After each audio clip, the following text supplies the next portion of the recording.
Hey guys, this is Rats, also known as Jonathan. It should be the other way around. Jonathan is Rats. I got some good feedback. Well, mostly just like good reception on my last video. So this is basically a sequel to making Riddim and BITWIG, except I'm gonna be using sound design techniques, things that you can do to spice up your sounds, to add maybe like extra fills or make your fake outs more interesting. So this is what I'm gonna be doing with this video. So why don't I get started? So the first technique or sound design effect that I wanted to show off is basically there's two different ways you can use delays other than rhythmic ways. You can have it like a tonal delay, or you can also make it like a tape stop effect. Kilohertz actually has a, I don't know what that was, and it's pretty nice. If I do like, if I set it to pause around this point, and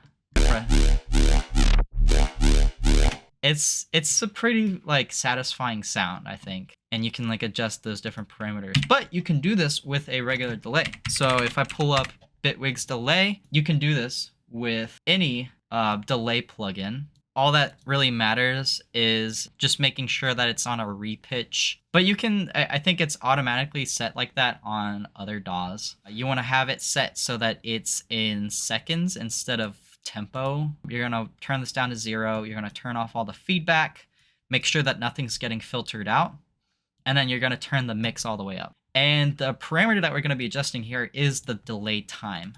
So I'm going to bring delay time here, and if you kind of like keep it, you know, consistent here, it's not going to change the sound. Kind of.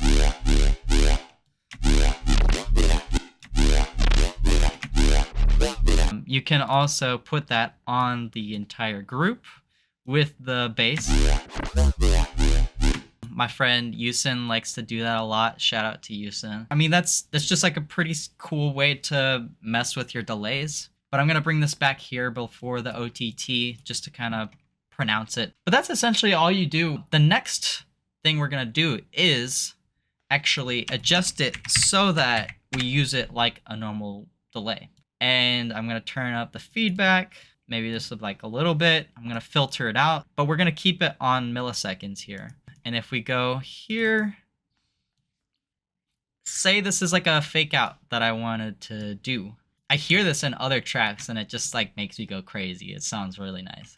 But basically all you do is adjust the time so it goes from higher value to, you want to do generally like maybe not necessarily 0. So, and then you can keep it at this value or even lower if you want to like add that like texture to your sound and, you know, use it for sound design purposes, because that's what you can do with a delay as well. Is if I you hear how it kind of adds a little bit of a tone to it. The next one I wanted to share is basically using stacked effects. After this little volume shaper I have here, I'm going to put in an 8 times disperser. That is exactly what it's called. It's literally 8 dispersers in series. And I have macros set so that if I open both of these instances, I can adjust the amount so it's maybe more or less. And I can adjust the frequencies so I can make sure it's hitting the right frequencies. It really pronounces that frequency effect. So don't be afraid to stack effects. Just like do it carefully. So let's just hear it. Like, that sounds really cool. But I think it sounds really nice and fat. Yeah, I actually used this as a sound design for one of my other songs. So for another track I made called Planet Skanking, I made a very pronounced dispersion effect. So if I solo this and I turn off the dispersers, and I realized it sounds really good because I was just experimenting, I just threw 8 times disperser. And then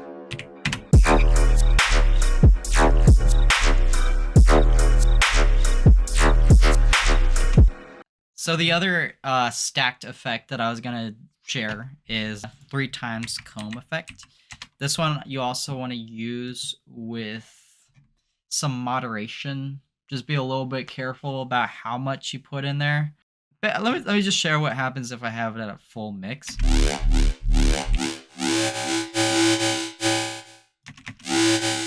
It kind of ruins the sound a little bit. If you kind of put it in the background,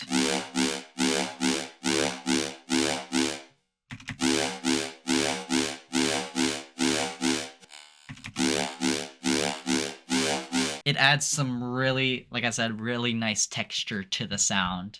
That's another thing you can do. Again, you can do this with different plugins that add frequency information to a sound. I mean, stack a bunch of phasers and just see what happens. Maybe it'll sound like crap. Maybe it won't. The next one that I wanted to share, a really cool frequency shifter thing that you can do. I think it's called a Shepherd filter, but I just call it a ultra phaser. Basically, what you're going to want to have is a frequency shifter, and you want to have it set at 50% of a mix. Or, I mean, it could be either or, just like, generally speaking, I like to have it at 50%, so you get like both signals interacting with each other. With the frequency shifter, it's going to add kind of like an upwards or downwards motion to the sound. So if we listen to this, or this one kind of allows me like, how much do I want it to shift? The thing about this one is it only really snaps to frequency and hertz. You can actually look up like a tempo calculator. So if you look up tempo calculator or you go to this link up here, it'll show you what like a quarter note is. If you go down to 140 BPM, you got 1/4 note is 2.3 hertz. Basically, I just type 2.33 hertz. If I wanted basically half that, I would do 4.67. So it adds some extra dimension to the sound. And it's a pretty simple thing to do. I mean, as long as you have a frequency shifter that has a mix knob that you can go like in between 100 and 0. If you can do that, then you can get a pretty nice frequency shifting sound. And the last few things I'm going to share are glitch tips. If you want to add some sort of glitchiness to your sounds, something that I've been doing more recently is actually using granular synthesizers. So if I bounce out this and then I click on the sampler, I just drag it into here. I'm going to clear this out. And now, so now I have it set to what, C3, so that's a root note. And then down here, if I choose textures, it's actually choosing the granular option. And this is where the magic really happens. Say I want it to kind of like go out to here, and then I want it to slow down. I could have it set to 0 at this point. It kind of like runs through the sample and then it pauses it. Or if you want to kind of like, and then if you want, you can, if you want to automate the grain. So there's a lot of really cool stuff you can do with granular synthesizers. If you don't have BITWIG, you can also do this with phase plant, or again, like any other type of granular synthesizer. So what you're gonna do is first open up phase plant. I think if I just drag this in, it won't work. But in BITWIG, if I grab this is technically the audio file. Let me shrink this real quick. So if I grab the audio file here, I can actually drag it into phase plant, and now it'll work like I want it to. I kind of already messed around with it.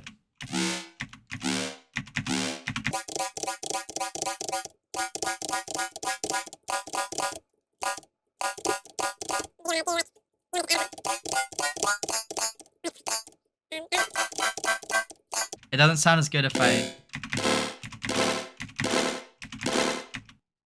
mean, that already sounds cool by itself. I could even use this for a patch. Okay, it didn't sound as good as I thought it would be. But you get the idea. You can do some really weird stuff. If you don't want to use granular synthesizers, you can actually basically adjust the grains manually.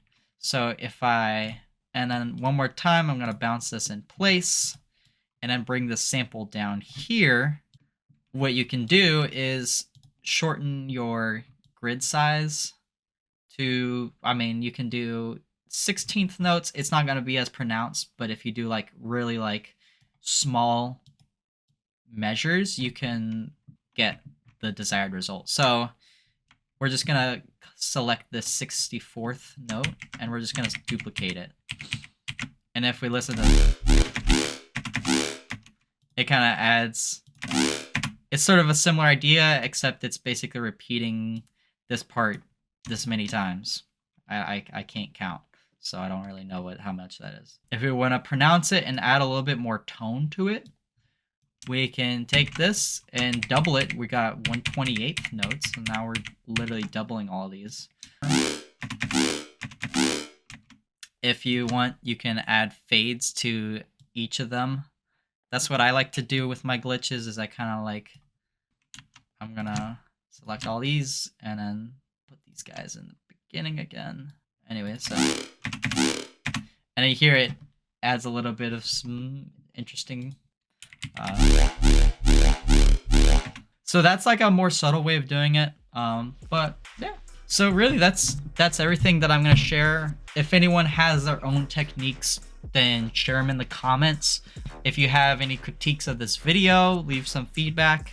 If I talk too much about a certain thing, like I said, please let me know. But yeah, that's essentially everything that I have to share. So thank you for watching.